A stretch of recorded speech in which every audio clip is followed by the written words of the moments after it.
All right, welcome back with a quick little news of the day video here for you guys. Right before I'm going to be doing my preview video, which is going to be going up later tonight, I'm going to be including all three of the regions in that video there, which means it's going to be a little bit longer, but hopefully I'll be able to kind of condense everything into one so you guys don't have to wait around for 3 whole videos, which is going to be difficult to put out in one night.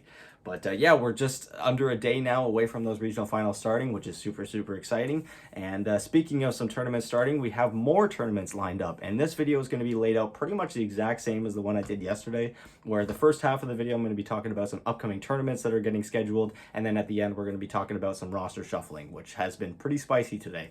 If you haven't watched my video from yesterday, I highly encourage you do that, especially if you want to be keeping up with a bunch of these pro teams and the pro scene in general, as we had the announcement yesterday that we're going to be having our first in-person major that is going to be including a crowd scheduled for the end of Tour 2 in May, which is super exciting. So again, if you haven't seen that video, feel free to check it out. And as per usual, everything I talked about in this video linked in the description down below if you guys want to check it out. The first one I want to talk about today, the first of the 2 tournaments that have been scheduled, actually takes place after the second one I'm going to talk about, but I thought I would include it first just because I think it is going to be a much larger tournament in terms of like viewership and just player and name recognizability. We have the Galaxy Racer, which is the org that has recently signed with Nigma Galaxy and merged their 2 orgs together, are going to be hosting the Dota 2 Invitational Series in Dubai, and that is going to be taking place from March 2nd all the way to March 6th, so 5 days in total, and it's going to be including a ton of super huge teams from a bunch of regions as well.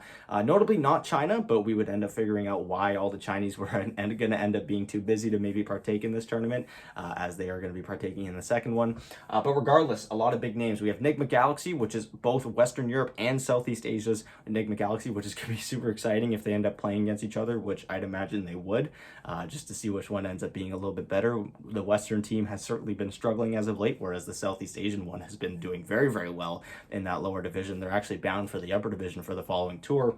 We have Fnatic, Team Spirit, Team Secret, Virtus.Pro, OG, Tundra, like I said, Nigma Galaxy, Southeast Asia, TSM, previously known as Undying, who just got that contract, so good for them. They're looking to show that they're one of the best teams in North America.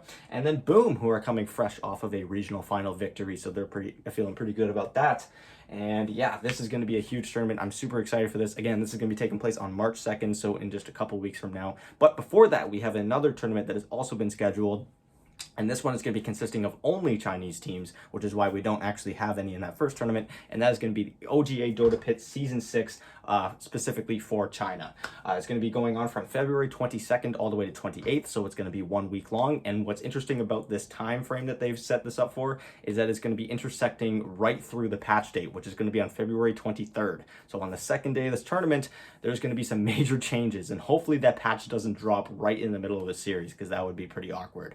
I'm sure Valve would maybe wait until that day is over, but regardless, teams are not going to have a whole lot of time to adjust to the new meta, especially since heroes like Marcy, I'd imagine, are going to be added to Captain's Mode. But regardless, this is going to be including teams like Magma and Extreme, who are 2 teams from China who did very well in the lower division, who are going to be in the upper division for the following tour. And so we'll get a little bit of a sneak peek as to what we should expect in this first tour. Specifically with Extreme, I'm very excited because they did also just pick up Old 11, and they have an incredibly stacked roster, which is going to be really nice for China's upper division, which I think was a little bit weaker in this first tour than it usually is. We're also going to be seeing teams like Invictus Gaming, who, quite the opposite of the other teams I was just talking about, had a very terrible first tour. They haven't made any reactionary moves yet. They haven't let go of any players. I'm sure they're trying to see if they can hold on to everyone, maybe turn things around. Maybe it was just a bad couple weeks. But for now, they're sticking together, and we'll see how they end up doing against these other fantastic upper division teams like Vici Gaming, eHome, PSG LGD, RNG, and Aster, who have all done quite well for themselves in the upper division. Specifically, those last 3, PSG LGD, Aster, and RNG, who are looking like the 3 powerhouses of the region right now. Very excited to see how these teams clash, and again, very excited to see Extreme specifically play against these teams. So yeah, let me know what you guys think about these tournaments down below. Who do you think wins these, and which tournament are you more excited for? Let me know. All right, now to get into some of the player shuffling, some of which, like I'd mentioned, has been pretty controversial. The first one, and the most popular of which I'm probably going to be talking about today, is the kicking of Fata from Tundra. This one kind of came out of the blue, especially since it was not very long ago, actually just a few months ago, when these players signed a contract all the way until 2024 with Tundra, meaning that they were planning on staying with the team for close to 3 years, or just over 2 years, I suppose. And this is coming off of a pretty poor performance in the regional finals. Yes, they lost. They came in last place, 4th out of 4 teams, which was definitely not what they were hoping to do, especially with how much momentum they were coming into these regional finals with after that amazing day of tiebreakers that they had, where they just literally dumpstered everyone. But after that mediocre performance, and also having a bit of a lukewarm first tour where they went 4-3, which is not nearly as well as I think a lot of people were expecting, just with how long they've been playing together, how much momentum they were building leading up to this DPC season. So there was some things that were pointing that maybe there would be some changes, although I don't think we were expecting it to be this sudden, and I don't think we were expecting it to be Fata, who was the captain of the team and a big reason as to why this team was having so much success, which is a real tragedy. I'm hoping that he ends up finding himself a new great team to go to, as again, he had a fantastic first tour. And he also mentioned on Twitter, after he talked about getting kicked, that this may have not been as much on his play in specific, but more the fact that Tundra is currently reaching for another player. Who that is, or if that's true, we don't know yet. There are a lot of very, very popular 5-position players that are lingering around the pool right now. Ones that come to mind, for example, Handskin, who just left Alliance. He usually is a 4 player, but he was playing 5 in the last tour. Fly is the obvious one as well. Soxa has been roaming around a little bit, and maybe there would be a position change. He can play position 4. He's been having a lot of hype around him lately. But as of right now, we don't know. And again, Tundra is taking part in this tournament that starts on March 2nd, which means we should have a bit of an idea of what the roster will be looking like for the second tour by that point, which is pretty exciting. So yeah, best of luck to Tundra, best of luck to Fata. Hopefully this ends up being the right call for both of these guys, that being the team and the player itself. But I'm really hoping Tundra doesn't start to struggle from here on out. But again, they were not getting the results that they were expecting to begin with, so we'll see. Talking about some more news about players leaving teams, or these guys actually voluntarily leaving as opposed to getting kicked. Seems like the ship is starting to burn down a little bit in Brame, and we now have 2 additional players leaving the roster, those being Neifrit and W1sh, who have both left the team now, which is kind of strange. Again, there's a lot of moving pieces right now in Western Europe, but this is a team that's bound for the upper division. This is a team that has an upper division DPC slot, and it seems like a lot of players are currently jumping ship, which is a little bit alarming. Again, it's entirely possible that these players are getting a lot of offers from tier 1 teams.